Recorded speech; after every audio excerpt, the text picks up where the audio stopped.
আসো দিদি। কেমন আছো?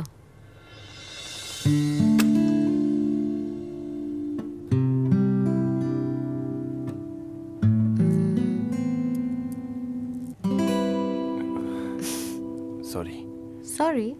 সরি, খাবার শেষ, আপনি দেরি করে ফেলেছেন, আসতে পারেন। আমার কোনো দরকার নেই সব খাওয়ার। আমার বলার ছিল যে আমার কালকে জন্মদিন, আর তাই মা জানাতে বলল যে কালকে সন্ধেবেলা আমাদের বাড়িতে তোমাদের সবার ইনভিটেশন রইল, আসতেই হবে। বাহ, হুম। বেশ তো। হুম। তা কত বয়স হলো? চুপ করো। আমি যেটা বলছিলাম সেটা হচ্ছে কালকে যদি না আসো তাহলে তোমার কপালে দুঃখ রইল, ঠিক আছে? বাই। মাসিমণি এলাম। আয় রে।